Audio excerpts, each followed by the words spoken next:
A ka ndryshuar Bibla? A është ajo fjala e Perëndis apo e njerëzve? A jemi të sigurt që kur përkthehet teksti biblik nga gjuha origjinale, nuk humbet kuptimi?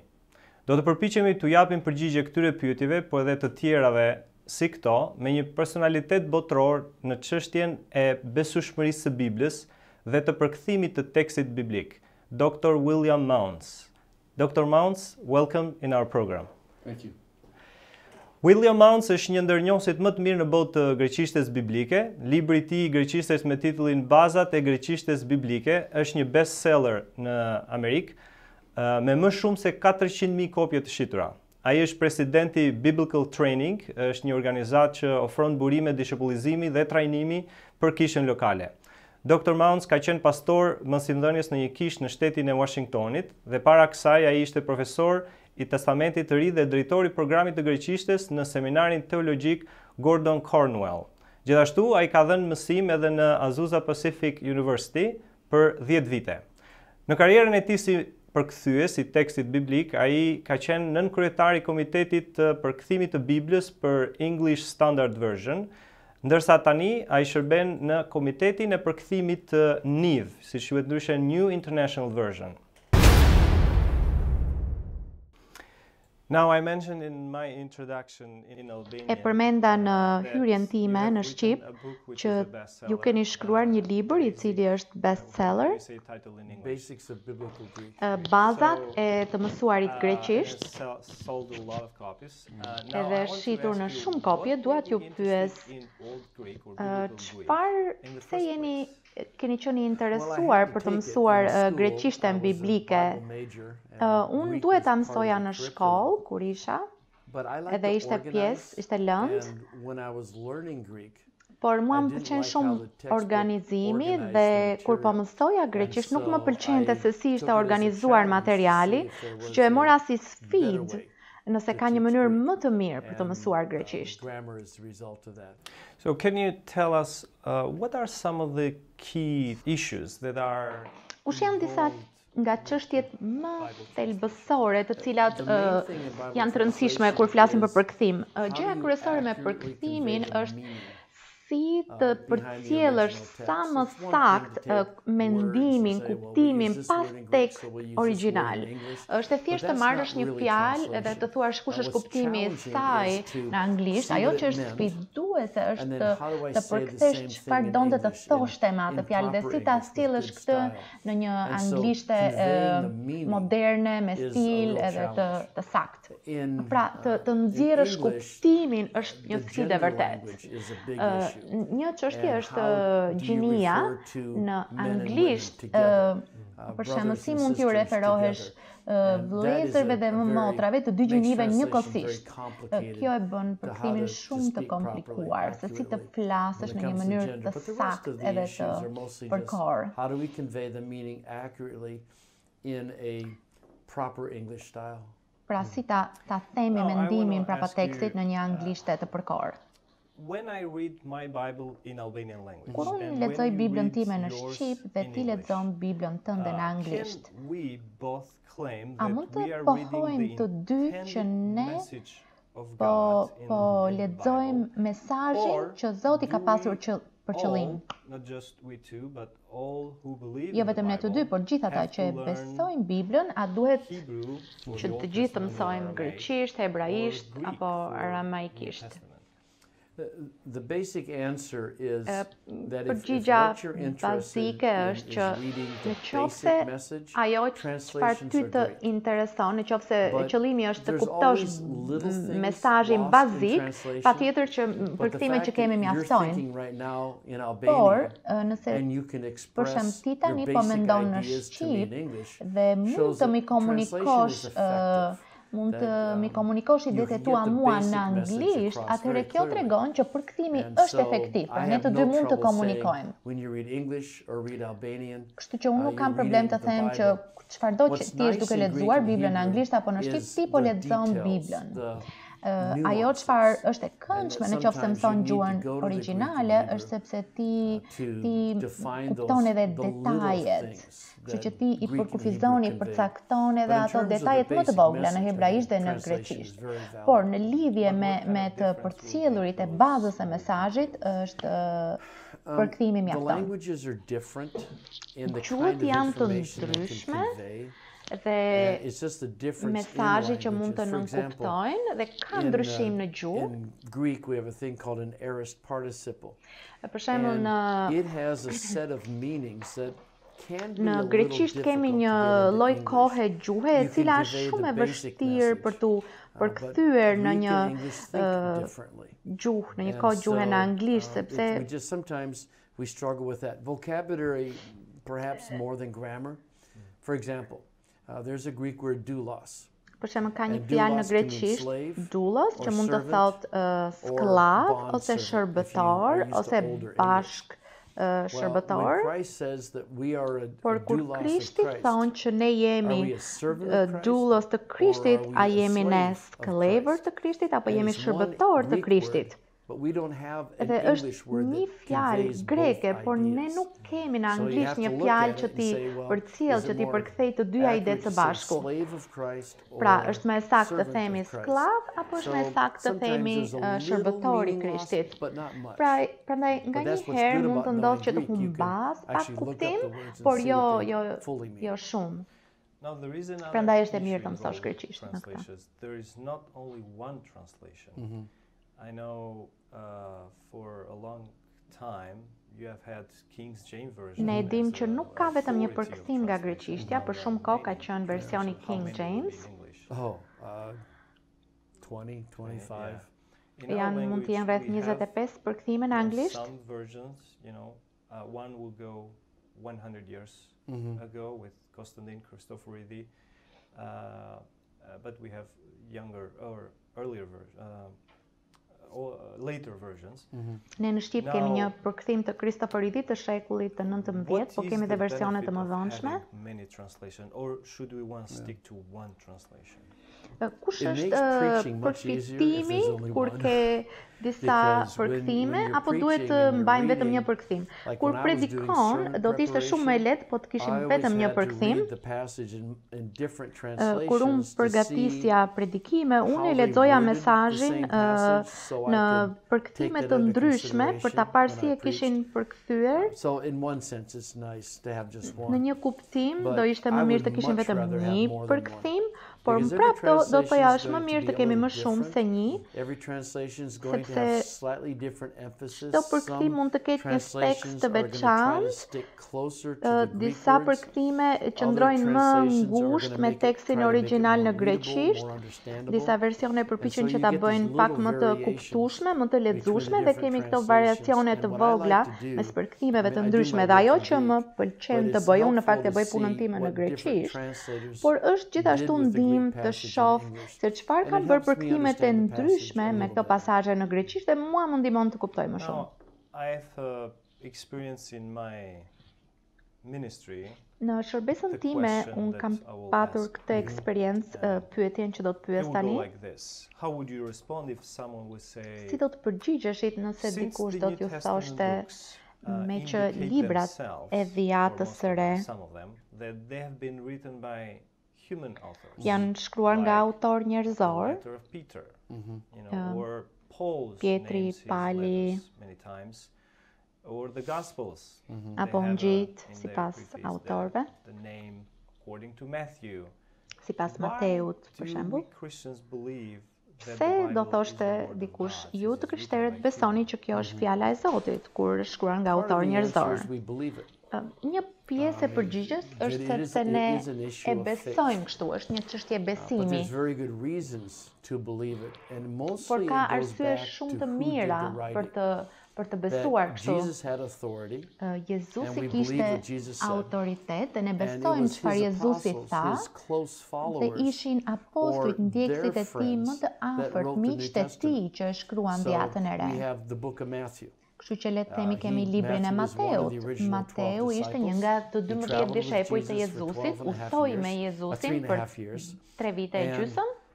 Then he wrote down what Jesus said. Pastaj ai shkroi ato çfarë Jezusi tha. We believe he did it accurately. Ne besojmë që ai e bëri këtë me saktësi, sidomos sepse ne mund ta krahasojmë me ungjit e tjerë dhe ato janë në dakordsi me njëri tjetrin. Prandaj më së pari ka të bëjë me atë se kush e shkroi, kur njerëzit, për shembull kur Pali e shkroi, njerëzit e besuan. Kështu që shkrimet e tyre janë thjesht një zgjatim i autoritetit të këtyre personave. Kjo është ana e besimit. Gjithashtu, Jezusi tha që Shpirti i Shenjtë do të vijë dhe do t'i ndriçonte këto njerëz të kujtonin ato që Jezusi kishte mësuar. Dhe gjithashtu ne besojmë çfarë Bibla thot për veten e saj tek Timoteu, thotë që gjithë shkrimi është i frymëzuar nga Zoti dhe për këtë arsye është autoritet në jetën tonë. Pra ka një kombinim mes besimit, por gjithashtu një besimi që ka logjik, që ka kuptim. Le ta komplikojmë pak më shumë. Si një pyetje e lidhur me të mëparshmen, ne besojmë që ne njerëzit jemi mëkatar, nuk jemi perfekt. Dhe kur vjen puna te përkthimi apo te të shkruarit, there may have been, errors in thinking or in writing the narrative. Kjo e ndikon pra që ne jemi mëkatarë, ndikon kur ne bëjmë përkthim apo shkrim. Does the scripture, the Bible, contains error pra në këtë kuptim, a ka Bibla gabime, mospërputhje, për shkak se është shkruar nga njerëz? Jo.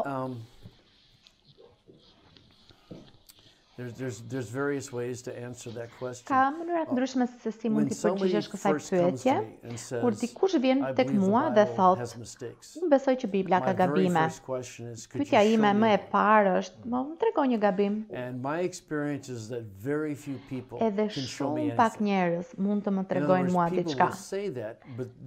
Njerëzit zakonisht mund ta thonë këtë, por nuk është se ka ndonjë arsye mbrapa. Një përgjigje tjetër do ishte ka pasazhe në Bibël të cilat janë pak të vështirë për të kuptuar, por deri në këtë ditë unë nuk di për ndonjë pasazh të them që është gabim. Nëse i shikon mirë, i krahason me pasazhet të tjera dhe i interpreton në mënyrë të saktë, shumë herë këto çështje vijnë për shkak se nuk e kanë interpretuar në mënyrë të përkohur dhe të përshtatshme. Në momentin kur ti bën një interpretim të saktë, unë nuk mendoj që ka kontradikta mes, për shembull, Pali thotë që shfaqësimi është me anë të besimit dhe ai përdor Abrahamin si një shembull. Pastaj vjen Jakobi dhe thotë që ne jemi shfaqësuar me anë të veprave. Edhe ai përdor Abrahamin si një shembull dhe në fakt të dy referojnë të njëjtit bark te zanafilla. Dhe duket sikur këta po kontradiktojnë njëri tjetrin. Si bëhemi besimtar me anë të besimit apo ne e fitojmë favorin e tij me anë të veprave? Dhe ndërsa shkojmë në greqishten, atëherë ky është momenti kur ti është mirë të dish greqisht. Edhe e kuptojmë kur greqishtja thot për fjalën justifikim, shfaqësim, mund të thot edhe se si futesh në një marrëdhënie me Jezusin, por edhe se si jeton në një marrëdhënie me Jezusin. Pra, ne kur ne besojmë te Jezusi vetëm me anë të besimit, pra futemi në një marrëdhënie me Jezusin vetëm me anë të besimit, dhe Pali po thekson një gjë, ndërsa Jakobi po thekson gjën tjetër, se si mund të lëvizësh me besim. Një shembull tjetër do ishte Zanafilla 1, Zoti e krijoi botën në 6 ditë. Vjen shkenca dhe thot e pamundur. A është kjo një kontradikt mes Biblës dhe shkencës? Nëse Zoti do ta krijojë botën në 6 ditë, patjetër që ai mundet, ai është Zot. Por mund të jetë Edhe që zanafilla 1 është më shumë teologji dhe poezi, dhe poezia zakonisht mund të thotë edhe 6 ditë, po mund të ketë edhe kuptimin e 6 periudha kohe, dhe do të bëj një pik, një konkluzion teologjik që Zoti e krijoi botën në këtë kronologji, me këtë rregull, dhe ne jemi pjesë e këtij krijimi. Që në këtë mënyrë nuk ka kontradikcion mes Biblës dhe shkencës. Pra, shumë prej këtyre problemeve sqarohen kur i kuptojmë sakt çështjet. Unë nuk mendoj që ka ndonjë vend në Bibël që kontradikton një pasazh tjetër. What about the possible mistakes that may have been added to the scripture gabimet e mundshme që mund t'i jenë shtuar shkrimeve përgjatë kopimit, përkthimit.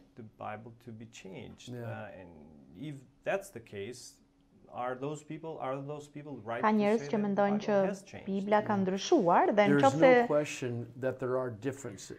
është e vërtet që ka ndryshime nëse shikon manuskriptet në greqisht, dorëshkrimet, ndërsa i krahason këto dorëshkrime, ka ndryshime.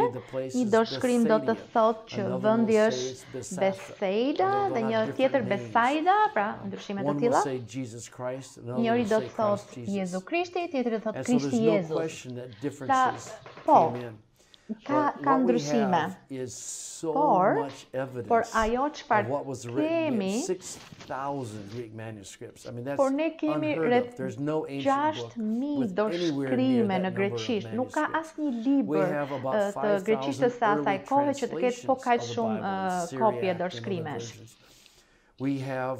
The Bible quoted so many times by the early church leaders. Ne kemi kaq shumë udhëheqës të kishës së hershme, të cilët e kanë cituar Biblën edhe në pasazhe, në copsa të mëdha, madje aq sa mund ta riorganizosh Biblën edhe thjesht me citimet e këtyre shkruesve.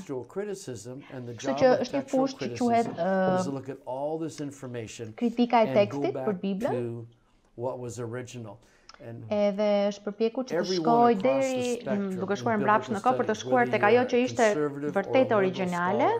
Which is very unusual for those two sides to agree with each other, is that 99% of the Bible is of the New Testament is 99% e dhjetës së re është absolutisht e sigurt duke bërë këto krahasime dhe duke gjetur se çfarë ishte në origjinal.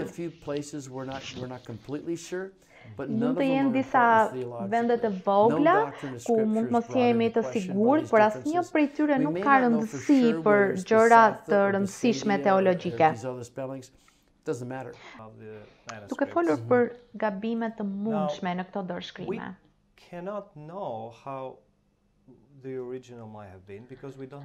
Ne nuk e dim se si mund të ketë qenë origjinali, se nuk e kemi.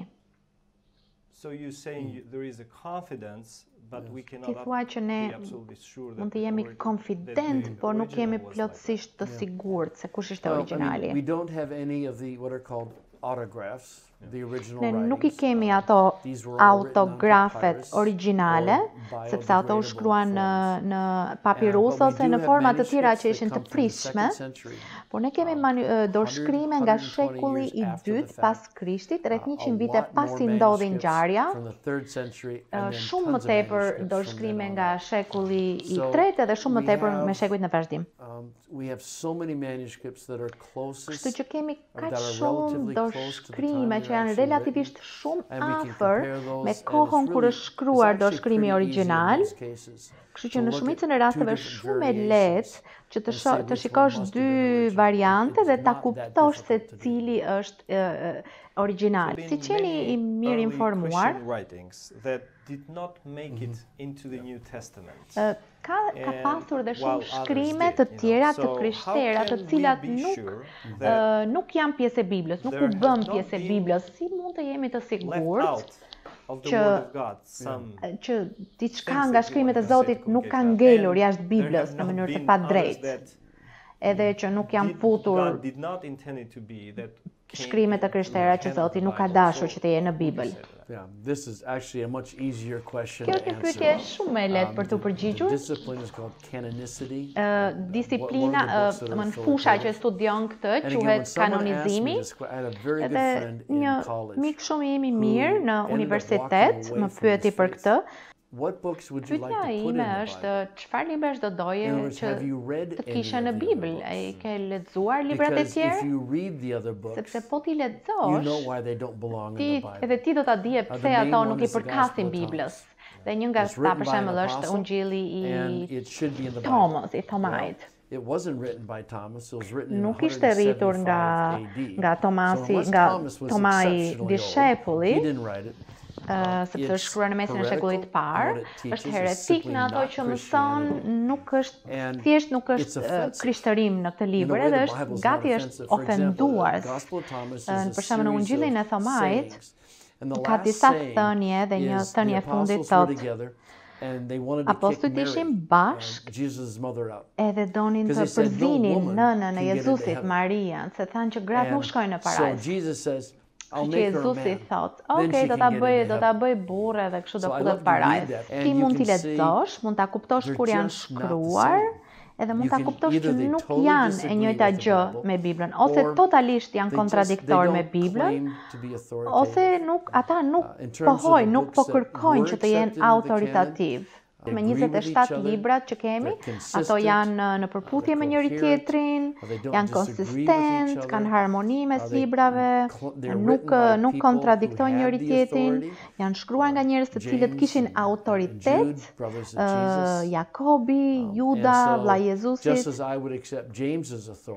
Ashtu siç do të pranoja autoritetin e Jamesit, do të pranoja dhe autoritetin e librit të tij. Prandaj pohimi që do të bëja, që do t'i thosha është, i ke lexuar ti ato librat e tjerë që s'janë futur në Bibël? Sepse shumë njerëz që e bëjnë këtë pyetje, ata nuk janë të shqetësuar për këto librat e tjerë që s'janë futur, sepse po ti lexosh këto libra ti e di se pse nuk janë në Bibël. Për shembull, Jezusi ishte kështu, babai i tij ishte që punojnë drurin, edhe Jozefi, ky Jezusi po ndihmonte babain, edhe ishin ja dy copa druri, njëra ishte më e vogël, edhe merri. Edhe e zgjat me mrekulli këtë drurin që ti ishte. Nuk është ndonjë herezi, po thjesht kjo nuk tingëllon fare si Bibla. Edhe pak a shumë kështu janë gjitha këto shkrime që nuk ja kanë mbritur të futen në dhjetën e re. Ju jeni një studiues biblik, jeni një ekspert i greqishtës, dhe majt sa di unë, fjala trinitet nuk është në tekstin biblik, as në greqisht. Si njerëz që pohojmë që ne besojmë vetëm ato që thot Bibla, sidomos ungjillorët apo protestantët, që e respektojmë autoritetin e shkrimit të Biblës, pse atëherë të krishterët e besojnë, i përmbahen kësaj doktrine esenciale? Ke të drejtë që fjala trinitet nuk është në Bibël, në fakt është një term latin, është formuluar vite më vonë, por çfarë kemi në Bibël është fillimi i termit trinitet.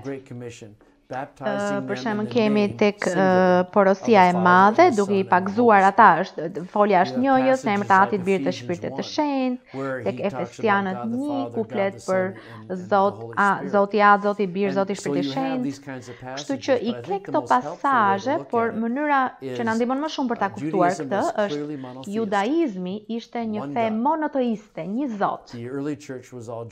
Kisha e hershme ishin shumica judejnë, besonin në një Zot, por ajo çfarë është shumë e qartë në Bibël është që ata besonin gjithashtu që Jezusi ishte Zot. Kështu që papritur me njëherë, atëherë çfarë do të thotë të kesh një Zot, se të kesh të thuash edhe që Zoti dhe shpëtimtari ynë Jezus. Në më deklarata shumë të qarta për hyjninë e Jezusit. Për shembull si Gjoni 1:1, në fillim është fjala, dhe fjala ishte me Perëndin, And they says, and the word was God. Dhe fjala ishte Perëndi. Pra fjala është edhe ndryshme me Perëndin, por edhe është edhe Perëndi. Kështu që ke këto mësime të ndryshme në Bibël, të cilat janë sjellë së bashku në një mënyrë koherente, ndërsa kisha po reflektonte për këto, po mendonte si mund të besojmë sinqerisht në një Zot, por që edhe Jezusi është Zot, ndërkohë Jezusi i lutet Atit, si Ati i Tij, Perëndis si Ati i Tij, dhe ju desh ca kohë kishës për ta kuptuar edhe për t'u sqaruar edhe për ta ardhur me termin Trinitet, edhe u deshën rreth 300 vite. Pra kemi një Zot, një Perëndi, Perëndiat, Perëndia Bit, Perëndia Shpirtit Shenjtë. Sapo e kupton që ky Perëndi është edhe Atë, edhe Bir, edhe Shpirti Shenjtë, nuk është aq e vështirë ta kuptosh se pse edhe Biri u adhurua si Zot. Pra edhe ai është Perëndi, por Ati dhe Biri thjesht kanë funksione të ndryshme. Ke të drejtë, fjala nuk është aty, por të gjitha mësimet janë aty dhe kur i bëm bashkë, ti del me një Perëndi që është tre.